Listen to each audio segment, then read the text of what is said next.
جب کوئی پکارنے والا مجھے پکارتا ہے تو میں اس کی دعا قبول کرتا ہوں، تو ان کو چاہیے کہ میرے حکموں کو مانیں اور مجھ پر ایمان لائیں تاکہ نیک رستہ پائیں۔ سورۃ البقرہ۔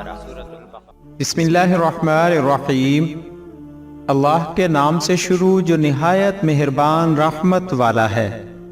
السلام علیکم ورحمۃ اللہ وبرکاتہ۔ مدینہ منورہ مسلمانوں کے لیے دوسرا سب سے مقدس شہر ہے۔ اس شہر کو ہجرت کے بعد حضور اکرم صلی اللہ علیہ وآلہ وسلم کی یہاں آمد کا شرف حاصل ہے۔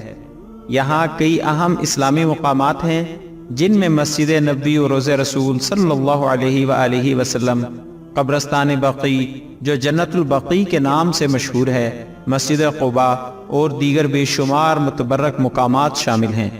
مدینہ منورہ سے محبت کی دعا کرنا سنت رسول صلی اللہ علیہ وآلہ وسلم ہے اور باعث اجر و ثواب بھی ہے۔ اس ویڈیو میں ہم آپ کو مدینہ منورہ کی محبت کے لیے ایک دعا سکھائیں گے۔ مدینہ منورہ کی محبت ہر مسلمان کے دل میں ہونی چاہیے۔ اس کی محبت کے لیے دعا کرنا بھی ضروری ہے۔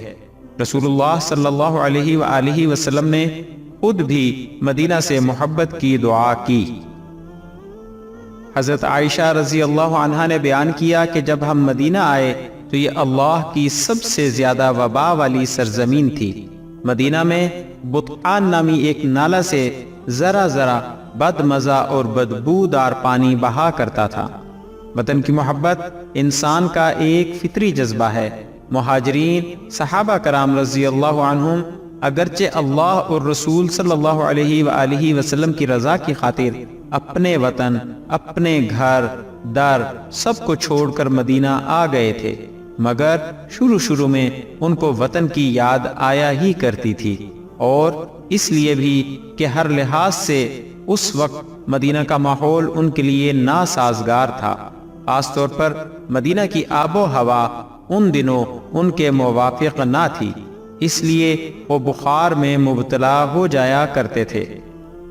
حدیث میں ہے کہ جب رسول اللہ صلی اللہ علیہ وآلہ وسلم مدینہ تشریف لائے تو ابو بکر اور بلال رضی اللہ عنہما بخار میں مبتلا ہو گئے۔ ابو بکر رضی اللہ عنہ جب بخار میں مبتلا ہوئے تو یہ شعر پڑھتے: ہر آدمی اپنے گھر والوں میں صبح کرتا ہے، حالانکہ اس کی موت اس کی جوتی کے تسمت سے بھی زیادہ قریب ہے۔